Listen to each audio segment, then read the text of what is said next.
자, 다니엘 1장 1절부터 9절까지인데요. 우리 함께 9절까지 함께 읽어보겠습니다. 시작.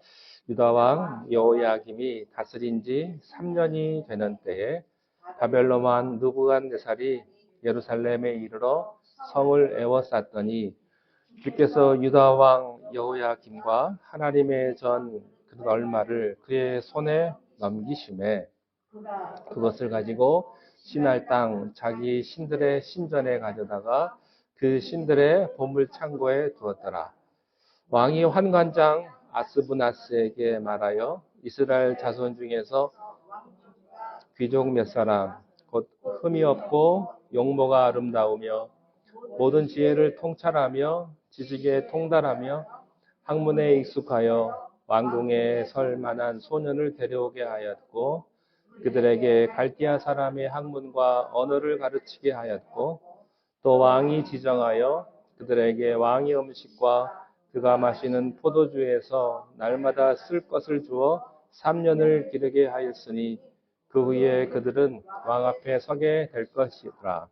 그들 가운데는 유다 자손 곧 다니엘과 하나냐와 미사엘과 아사랴가 있었더니 환관장이 그들의 이름을 고쳐 다니엘은 벨드사살이라 하고 하나냐는 사드락이라 하고 미사엘은 메삭이라 하고 아사랴는 아벤노고라 하였더라. 다니엘은 뜻을 정하여 왕의 음식과 그가 마시는 포도주로 자기를 더럽히지 아니하리라 하고 자기를 더럽히지 아니하도록 환관장에게 구하니 하나님이 다니엘로 하여금 환관장에게 은혜와 긍휼을 얻게 하신지라. 아멘. 성경은 지극히 현실적인 책이면서도 한편으로는 지극히 비현실적인 책입니다. 성경은 우리들에게 세상에 들어가 살라고 말을 합니다. 그러나 세상에 속하지는 말라고 합니다. 사실 이게 말이 쉽지 말처럼 쉽지가 않습니다. 성경은 어떻게 그렇게 정확하게 살아야 하는지 답을 주지는 않습니다. 그러나 그렇게 살아왔던 믿음의 사람의 스토리를 말씀 속에서 소개해주고 있습니다. 성경을 보시면 성경의 이름 가운데 그 사람의 이름이 성경인 구절들이 있습니다. 오늘 함께 하실 이 다니엘서가 바로 그런 내용입니다. 이 다니엘의 스토리를 통해서 하나님께서 어떻게 인도하셨고 하나님께서 우리가 어떻게 세상을 살아야 하는지를 말씀하고 계십니다. 이 다니엘은요, 지금으로부터 약 2600년 전 사람이었는데 이 다니엘은 멸망에 가던 남유다 왕국의 왕족이거나 또한 귀족이었을 것으로 추정이 됩니다. BC 605년 오전에 바벨론의 침공 때에 바벨론에 잡혀온 수많은 엘리트 귀족 청년 중에 한 사람이 바로 다니엘이었습니다. 그런데 잡혀올 때는 포로로 잡혀왔지만 이 다니엘은 느부갓네살의 궁전에서 17살의 나이에 고위직 공무원으로 등용이 되어가지고 이때부터 공직 생활을 시작을 합니다. 그래서 정권이 바뀌고 왕이 4번이나 바뀌는 그런 격동의 역사를 살면서 80이 넘도록 영향력을 끼쳤던 그런 굉장히 전설적인 인물이 바로 이 다니엘입니다. 단순히 탁월한 능력만으로는 설명할 수 없는 하나님의 은총과 하나님의 인도하심이 이 다니엘에게 함께 했습니다. 어떤 시대, 어떤 상사에게서도 그는 총애를 받았고 또 그의 동료들은 그를 두려워했고 그의 부하들은 다니엘을 존경했습니다. 저는 여러분과 여러분의 자녀들이 세상 모든 사람들에게 존경받는 그런 분들이 되시기를 바랍니다. 하나님의 기름 부으신 탁월함이 무엇인가를 삶으로 보여준 사람이 바로 이 다니엘이었습니다. 자, 다니엘서는요, 고난과 역경 속에서 태어난 다니엘의 백그라운드를 설명하면서 이 다니엘서가 시작이 됩니다. 1절을 한번 보십시오. 1절 시작. 유다왕 여호야김이 다스린 지 3년 되던 해에 바벨론 왕 느부갓네살이 예루살렘에 이르러 성을 외워쌌다. 유다 왕 여호야킴은 요시야 왕의 아들이었습니다. 그러니까 주전 608년에 남왕국 유다 왕이 되었는데, 그가 왕이 되었을 때는 이미 그 나라가 패망의 길로, 이렇게 멸망의 길로 접어들고 있었습니다. 오랜 세월 동안 중동의 강자였던 애굽, 그리고 신흥 강대국으로 발돋움하는 바벨론 사이에 끼어가지고 큰 위기에, 어려움에 처해 있었습니다. 이 여호야김의 형제였던 여호야스 왕이 어린 3개월 만에 폐위가 됩니다. 그리고 애굽에 의해서 꼭두각시 왕으로 세워진 왕이 바로 여호야김입니다. 이 여호야김은 자기를 왕으로 세워준 그런 배경이 애굽이었기 때문에 애굽에 절대적으로 충성을 했습니다. 충성한 것까지는 좋은데 너무 충성을 하다 보니까 백성들의 피와 땀을 짜가지고 그것들을 애굽에 갖다 바치는 데 굉장히 급급했던 그런 왕이었습니다. 애굽에 너무 줄을 열심히 서느라고 정말로 이제 새롭게 강자로 등장하게 될 바벨론의 잠재력을 과소평가했던 것이죠. 이 바벨론 왕의 느부갓네살은요, 대군을 몰아가지고 애굽을 쳐들어갔습니다.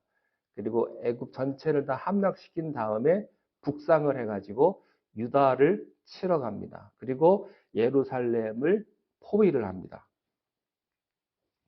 그리고 유다를 절단내면서 예루살렘에 있었던 수많은 왕족과 귀족들을 포로로 잡아갔습니다. 이것이 바벨론의 제1차 침입인데요. 제1차 침입 때 바벨론의 그 포로로 잡혀간 사람 중에 한 사람이 바로 다니엘이었습니다. 이때 이 남왕국 유다는 우리나라의 구한말 조선을 연상케 합니다. 전통적인 강호였던 청나라가 이제 점점점 쇠약해지고, 또 러시아가 들어오고, 신흥 강대국인 일본이 쳐들어오고, 그런 틈바구니에 끼어가지고 전 국토가 유린당하는 그런 멸망의 길을 가는 이시조선의 마지막을 보는 것과 비슷한 상황이 지금 이 유다 나라의 이제 시작이 된 것이죠. 자, 2절에 보니까 이렇게 시작이 됩니다. 주께서 유다 왕 여호야김과 하나님의 전 그릇 얼마를 그의 손에 넘기셨다. 여기서 중요한 게 이겁니다. 주께서 넘기신 겁니다. 이 모든 격동의 역사가 하나님의 뜻이었다는 것을 우리가 알 수가 있습니다. 주께서 그의 손에 넘기셨다. 이게 무슨 말이냐면, 바벨론 군대가요, 제일 먼저 쳐들어와가지고 한 것이 뭐냐면 하나님의 성전을 부수는 것이었습니다.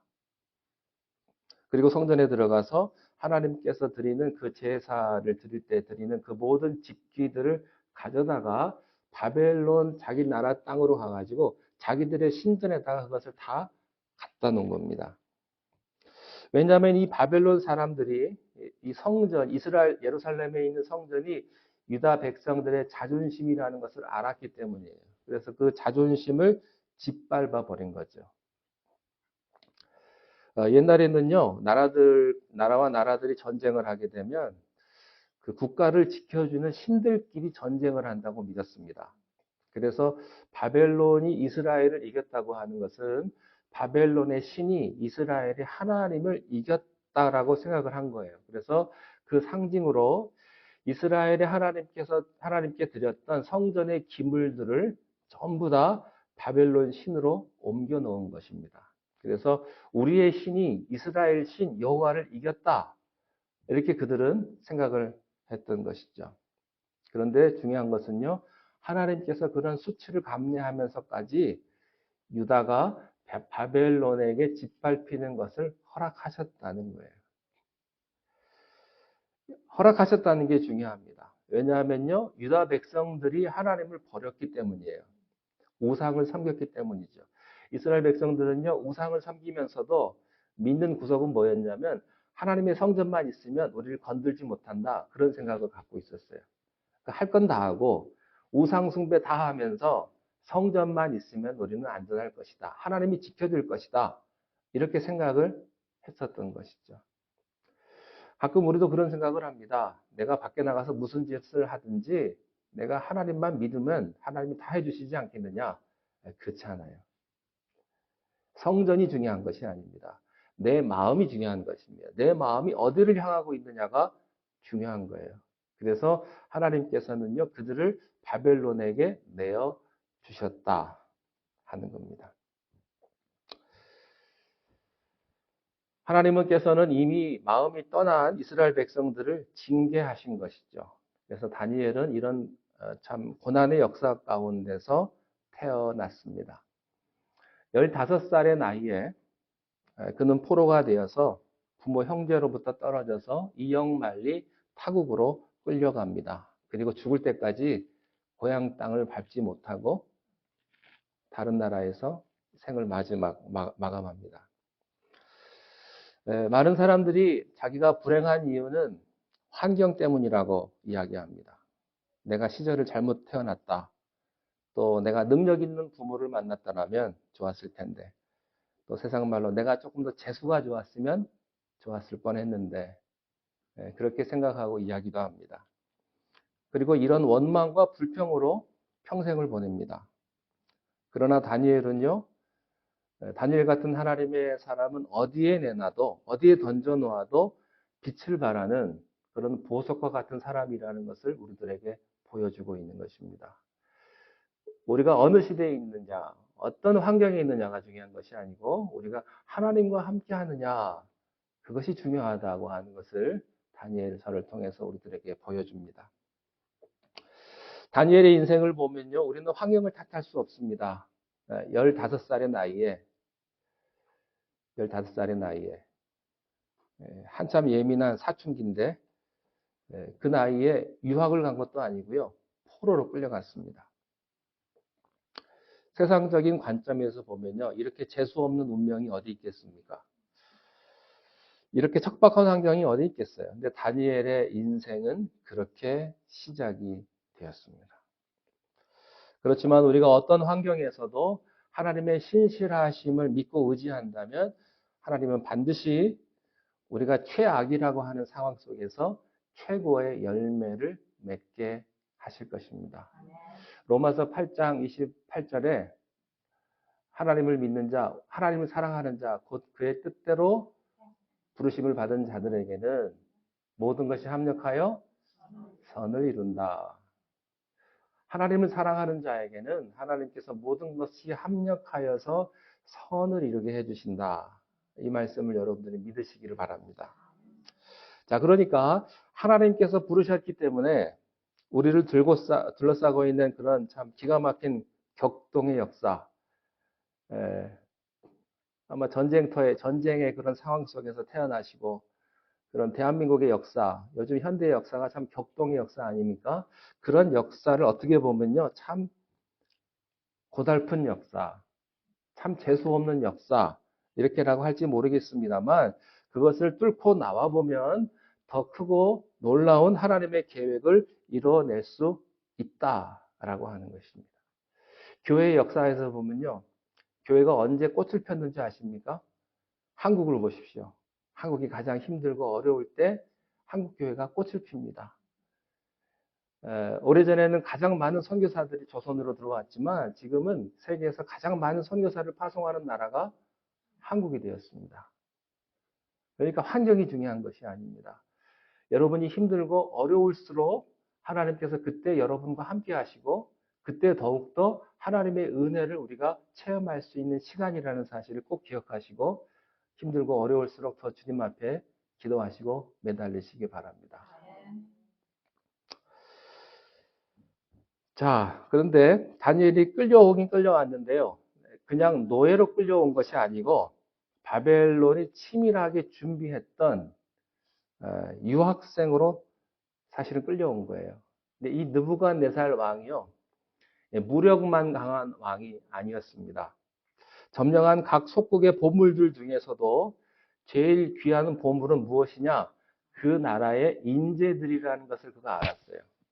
그래서 보물들만 가지고 온 것이 아니고 그 보물들 가운데서도 그 나라에서 가장 젊고 건강하고 그리고 전도 유망한 그런 인재들을 다 데리고 온 거예요. 결국엔 사람이 하는 거거든요. 사람이 다 하는 거잖아요. 그래서 각국의 왕족과 귀족 중에서 탑 클래스가 되는 젊은 청년들을 바벨론으로 끌고 온 것입니다. 이 바벨론의 인재 양성 시스템이 얼마나 까다롭게 사람을 뽑았는지 4절을 보면 알 수가 있어요. 4절을 함께 읽겠습니다. 시작. 곧 흠이 없고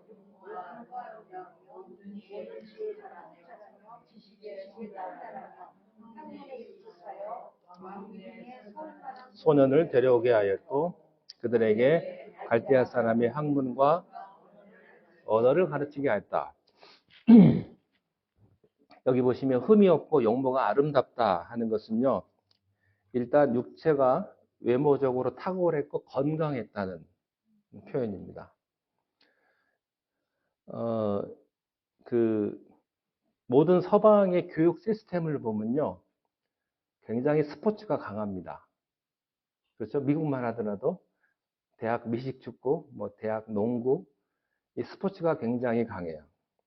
그러니까 이 스포츠를 통해서 건강한 육체를 만들어야 건강한 정신이 나온다는 것을 알기 때문이죠. 공부하는 것도 보면요. 이게 체력이 돼야 공부를 합니다. 체력이 돼야. 체력이 안 되면 공부도 힘들어요. 체력이 돼야 밤도 새우고 공부도 하지, 체력이 약하면요. 공부하기도 참 어렵더라고요. 몸이 약하면. 근데 미국 사람들, 미국 학생들을 보면, 공부하는 거 보면요. 잠깐 자고도 끄떡없이 공부하고요. 깨워가지고. 굉장히 건강하더라고요, 젊은이들이. 근데 보통 한국 아이들은 티네이저 때 공부를 많이 하는데, 미국 아이들은 티네이저 때보다는 이제 대학을 가고, 그 다음에 공부를 더 많이 하더라고요.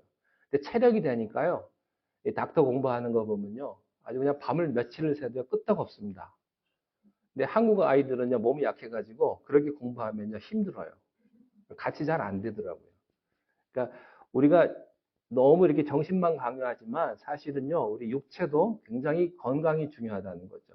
몸이 아프면 마음도 힘이 들고, 그렇지 않겠습니까?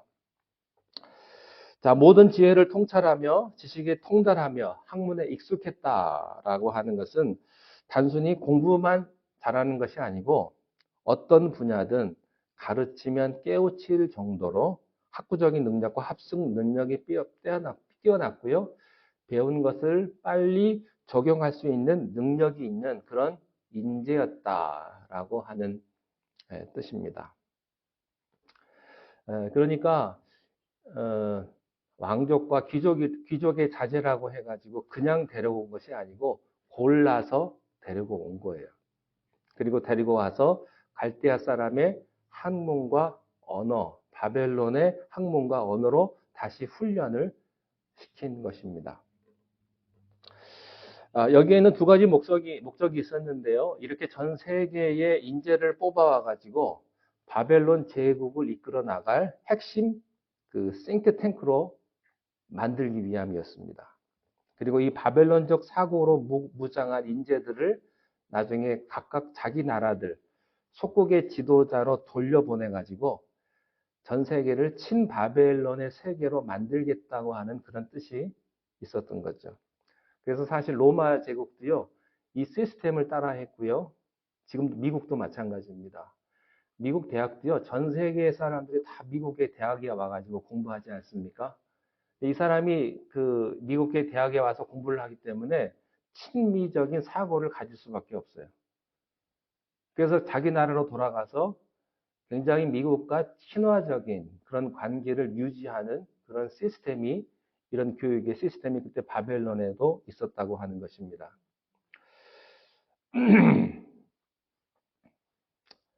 자, 그런데 5절에 보면요. 이렇게 선발돼가지고 갔던 각국의 인재들을 3년이라고 하는 바벨론 왕국의 아카데미에서 강도 높은 훈련을 통해 가지고 다시 훈련시킨 다음에 바벨론 왕 앞에 세워서 일하게 했다는 것을 알 수가 있어요. 5절에 보니까 또 왕이 지정하여 그들에게 왕의 음식과 그가 마시는 포도주에서 날마다 쓸 것을 주어 3년을 기르게 하였으니 그 후에 그들은 왕 앞에 서게 될 것이다. 그러니까 가장 건강하고 똑똑하고 지혜 있는 아이들을 데리고 와가지고 3년 동안 훈련을 시킨 다음에 이제 왕이 자기 나라에서 가장 필요한 곳에 그 아이들을 사용하게 된 것입니다. 그러니까 이 바벨론은요, 그냥 강대국이 된 게 아니에요. 강대국이 된 데에는 이유가 있습니다. 그만큼 까다롭게 인재를 선발하고 훈련시켰기 때문이에요. 어느 나라, 어느 기업이든지 인재 선발과 양성의 시스템은요, 굉장히 촘촘합니다. 근데 후진국일수록 이해 못하는 낙하산 인사가 많아요. 아는 사람, 내가 아는 사람. 그래서 막 이렇게 떨어뜨리는 거죠. 그렇지만 선진국들은요, 탑 클래스에 올라갈 때까지 경쟁하고 도전하고 훈련하고 그렇게 해서 올라가거든요. 그러니까 리더십에 권위가 있는 겁니다. 사실은 이것도 교회가 좀 배워야 합니다. 교회에서 직분을 줄 때 집사님, 권사님, 장로님 막 줍니다. 어떤 분들은 교회 와가지고 왜 난 집사 안 주냐고. 그래서 줄게요. 그래서 집사님은 교육을 안 해요. 우리도 많이 부족하지만 그래서 어떤 분들은 왜 나 집사 안 주냐고 이런 분도 계세요. 그러니까 여러분 집사가 뭔지 아세요? 권사님들 권사가 뭔지 아세요? 모르거든 잘. 이게 뭔지 잘 몰라요. 가장 중요한 건 뭔지 아세요? 목사를 함부로 주면 안 된다는 거예요.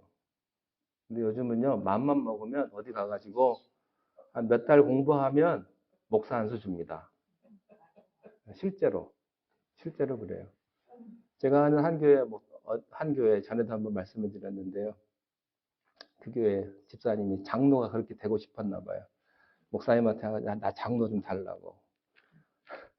근데 안 했거든요. 이분이 기분 나빠가지고 교회를 나갔어요. 나와가지고 몇 달 있다가 목사 안수 받고 왔다는 거예요. 나 목사라고. 이해는 안 되지만 그렇게 자리에 연연하시는 분들이 많아요. 실제로. 그런 분들이 있더라고요. 자, 어쨌든 인재를 키운 바벨론 왕궁에서 이들은 3년 훈련 동안 훈련을 받는 동안에 왕의 식탁에서 먹는 음식과 똑같은 포도주를 먹는 특권을 그들이 누리게 됩니다. 이것은 무엇을 의미하냐면 포로로 잡혀왔던 그런 끌려왔던 인재들에게 바벨론은 위대한 제국이고 너희들은 이 위대한 제국에서 축복을 누리는 사람들이다. 이것을 보여주는 거예요. 그러니까 이제 새로운 왕에게 충성해라. 그리고 옛 조국은 잊어버려라. 이런 메시지였습니다. 그래서 이 제국의 심장에 끌려간 다니엘과 그 세 친구들이 6절에 등장을 합니다. 6절 한번 보십시오. 그들 가운데는 유다 자손 곧 다니엘과 하나냐와 미사엘과 아사랴가 있었다. 이 남은 자입니다.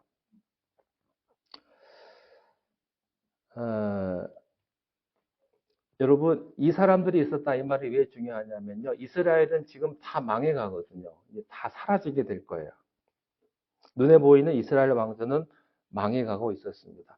여호야김 같은 이상한 왕들이 망하고 있었습니다. 그래서 눈에 보이는 이 세상의 역사는 멸망이에요. 소망이 없는 겁니다. 그래서 망하는 것 같지만 그렇지만 이제 하나님의 역사는 다니엘로부터 다시 시작하고 있었다. 남겨놓았다 하는 겁니다. 홍수의 심판 때 노아와 노아의 가족들을 남겨놓으신 것처럼 이스라엘 백성들이 다 망해가고 있었지만 그 가운데서도 다니엘과 몇 명의 사람들을 남겨놓으셨다 하는 거예요. 세상은 몰랐지만 하나님의 역사는 거기서부터 다시 시작하고 있었습니다. 하나님의 역사는요, 우리가 모르는 곳에서 하나님이 완전히 새롭게 판을 갈아엎고 시작하시는 거예요. 기존에 패역했던 이름만 걸고 있었던 이스라엘 지도층이 아니라 이제 겨우 15살밖에 안 되는 그 티네이저를 데리고 하나님이 다시 시작을 하는 겁니다.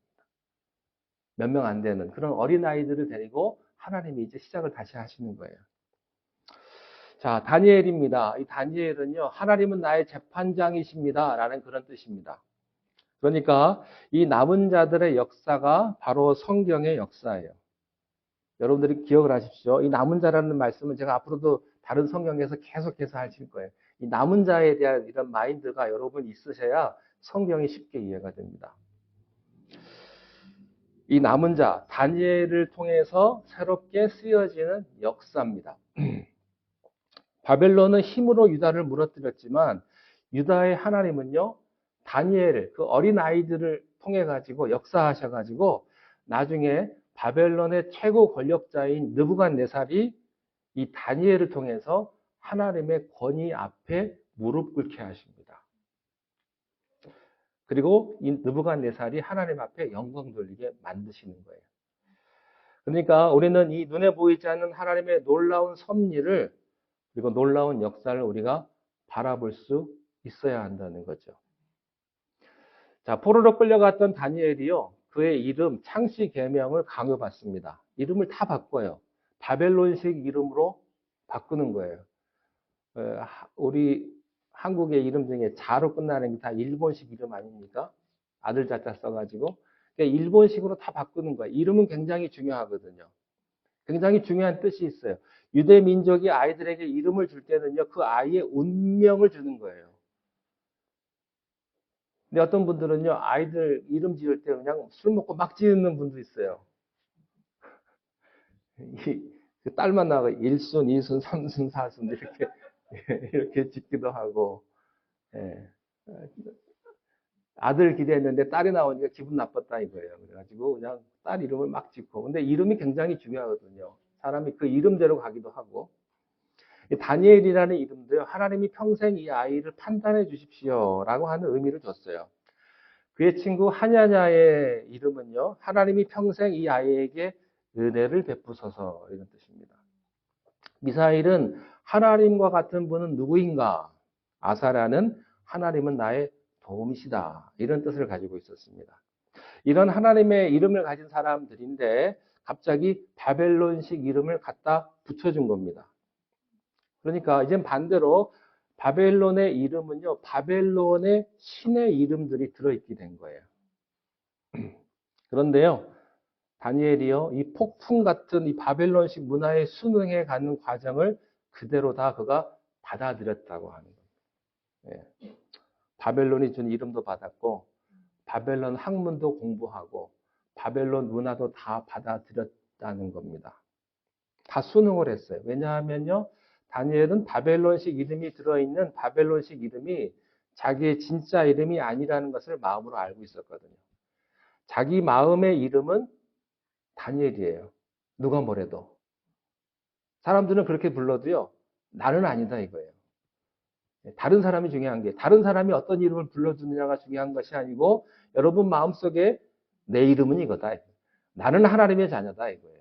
내가 지금 이렇게 힘들고 아프고 어렵고 그런 상황 속에 있지만, 그건 중요한 게 아니다 이거예요. 내가 중요한 거다. 내가 하나님을 어떻게 생각하고, 하나님이 나를 어떻게 인도하시고, 내가 하나님 앞에서 어떤 사람이냐가 중요하지, 다른 사람이 어떻게 나를 보느냐는 중요하지 않다는 거예요. 근데 우리들은요, 다른 사람이 나를 보는 게 굉장히 중요해요. 그래서 다른 사람 한마디에 약호 죽고, 잠 못 자고, 속상하고, 그런 거예요. 그런 거예요. 여러분, 하나님이 중요한 사람은요, 세상 사람이 중요하지 않아요. 그러나 세상이 중요한 사람은 하나님이 중요하지 않다는 것입니다. 저는 여러분들이 하나님이 중요한 사람이 되기를 바라요. 여러분, 남의 가족 뭐라고 하든 상관하지 마세요. 여러분 가족이 중요하지 않겠어요? 여러분 가족, 내 자식이 중요하지. 그러지 않겠습니까? 하나님도 하나님 자식이 중요하지. 하나님 자녀가 중요하지요. 물론 모든 사람들이 하나님에게 돌아오기를 원하시지만 하나님은 하나님의 백성들을 끝까지 지키시고 인도하시고 축복하신다 하는 거예요. 바벨론에 준 이름도 받았고요. 바벨론의 언어와 또 학문도 다 순응을 했습니다. 모세가 이집트의 학문을 배웠듯이 다니엘도 바벨론의 학문을 배웠습니다. 우리가 예수 믿는 사람이라고 해서 어떻게 성경만 맨날 보겠습니까? 그죠? 맨날 어떻게 설교만 듣겠어요? 그러니까 우리는 뉴스도 봐야 되고요. 세상의 책도 좀 봐야 되고요. 미국 법도 좀 알아야죠. 미국에 사는데. 운전법도 알아야 되고, 뭐 정치도 좀 봐야 되고, 어쩔 수 없어요. 그게 그런 것들을 생각하면서 살아갈 수밖에 없다고 하는 것입니다. 그래서 그게 거룩이에요, 사실은. 그것이 사명자의 갈 길입니다. 근데 어떤 극단적인 교파에서는요, 세상에 가서 군대 가면 안 된다. 군대 가지 말라고 하는 사람들, 하는 교파도 있고요. 또 세금 내지 말라 하는 교파도 있고요. 또 텔레비전이나 신문을 봐서는 안 된다. 그런 사람들도 있어요. 이런 무서운 율법적인 교리를 가지고 성도들을 올겨매는데 그것이 문제가 있다고 하는 것입니다. 예수님께서는 우리가 세상으로부터 도피하는 걸 원하지 아니하시고 세상에 들어가서 세상 속에서 빛과 소금으로 살라고 말씀을 하세요. 그래서 우리는 세상의 연결 다리를 끊으면 안 돼요. 나는 세상하고는 관계없고 그냥 교회만 하겠다. 아닙니다. 우리의 믿음의 순수성을 지켜야 하지만은 지혜와 우선순위가 필요합니다. 모든 전투에서 여러분들이 다 이길 수 없어요. 여러분들이 세상에서, 직장에서, 또 교회에서도 마찬가지입니다. 때로는 싸울 때가 있잖아요. 감정적인 싸움 말고 이걸 어떻게 해야 되는지 그런 전투들이 있다고요. 근데 그 모든 전투를 여러분들이 다 이기려고 해서는 안 돼요. 때로는 져줄 때도 필요한 거죠. 왜냐하면 천국이 아니기 때문에. 밖에 나가셔서 예수 안 믿는 사람하고 만나면요, 때로는 술자리도 가게 돼요. 그리고 사람들끼리 모이면 험한 말도 하게 되고요, 음담패설도 하게 되죠. 세상 사람들이 다 술도 안 먹고 다 좋은 말만 하면 얼마나 좋겠습니까? 그런데 세상에서 막 하고 그런 이상한 소리 하는 사람들한테 사탄아 물러가라 그러면 안 된다고요. 그건 지혜롭지 않은 거예요. 근데 중요한 건 이거죠. 우리가 어디까지 참고 어디까지 물러설 것인가 하는 겁니다. 내가 어디까지 신앙생활을 지키는데 내가 이 신앙생활에서 어디까지 내가 지켜야 될 것인가. 중요한 것은 전장에서의 장군은요, 핵심 전투에서 이기는 거예요. 워털루를 이기면 나폴레옹의 기세를 꺾을 수 있는 겁니다. 그래야 전쟁에서 이길 수 있어요. 그런데 너무나 많은 그리스도인들이 unnecessary fight, 불필요한 전투에 목숨을 걸어요. 너무나 불필요한 전투를 너무 많이 해가지고 진짜 중요한 전쟁은 지고 맙니다. 다니엘을 보면요, 다니엘은요 불필요하게 안 싸워요. 바벨론식 이름도 받고 바벨론식 문화도 받고 바벨론 학문도 배우고 언어도 배워요. 우리가 세상이 타락했다고 해서 세상과 등 돌려서 살 수는 없습니다. 세상의 이름도 받고 문화도 배우고 그렇지만 세상과 타협하는 것이 아니라 사명의 자리로 가는 거예요. 그래서 교회에서 진짜 중요한 것은요, 이런 거예요. 우리가 진짜 중요한 게 있고 별로 중요하지 않은 것도 있습니다. 근데 여러분의 에너지를 별로 중요한 곳에 낭비하지 않기를 바랍니다. 우리에게 있어서 제일 힘든 게 뭔지 아세요? 감정의 이런 스트레스예요. 감정의 스트레스. 이게 제일 문제거든요. 근데 이건 사실은 따지고 보면 다 불필요한 거예요. 너무 거기에만 집중해가지고 모든 것을 다 무너뜨리거든요. 이 감정이라고 하는 것들이. 근데 여러분들 그냥 렛고 할 수 있는 건 다 렛고 하세요. 그거 별로 중요한 게 아니다 그래요. 교회 왔는데 누가 나에게 뭐 이상한 소리를 했어요. 그 별로 중요하지 않아요. 근데 거기에만 집중해가지고 그걸 가지고 하루 종일 묵상을 합니다. 그러지 말라는 거예요. 예, 여러분 교회에 오면요, 여러분들에게 때로는 상처도 주는 그런 말을 들을 수도 있고요. 별로 중요하지 않은 그런 것들을 내가 들을 수도 있어요. 근데 그게 중요한 게 아니에요. 여러분, 교회 나오는 건 하나님 앞에 예배하는 게 중요한 건데, 사람들은 그 감정적인 그 문제 때문에 하나님 앞에 예배 드리는 것을 포기한다고요. 그러지 말라는 겁니다.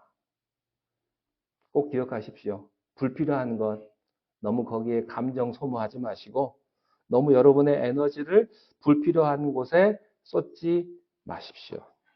다니엘은요, 안 싸워야 할 때는 안 싸우고요. 그렇지만 할 건 다 해요. 할 건 다 해요. 네. 그렇지만 분명하게 그어야 될 선은 있습니다. 그 선이 뭐냐? 다음 주에 말씀드리도록 하겠습니다. 자, 기도하고 마치겠습니다.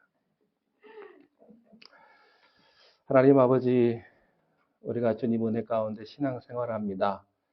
믿음 생활할 때에 때로는 힘들고 우리를 넘어뜨리려고 하는 그 모든 것들이 있지만 그것 때문에 우리가 실족하지 않게 하시고 우리가 날마다 주님 바라보며 우리가 지켜야 될 믿음을 지키며 또한 참된 믿음으로 주님 앞에 나아가는 우리 모두가 다 되게 인도하여 주옵소서. 예수님의 이름으로 기도하옵나이다. 아멘. 하늘에 계신 우리 아버지여, 이름이 거룩히 여김을 받으시오며 나라의 임하옵시며 뜻이 하늘에서 이룬 것 같이 땅에서도 이루어지이다. 오늘날 우리에게 일용할 양식을 주옵시고 우리가 우리에게 죄진 자를 사하여 준 것 같이 우리 죄를 사하여 주옵시고 우리를 시험에 들게 하지 마옵시며 다만 악에서 구하옵소서. 나라와 권세와 영광이 아버지께 영원히 있사옵나이다. 아멘.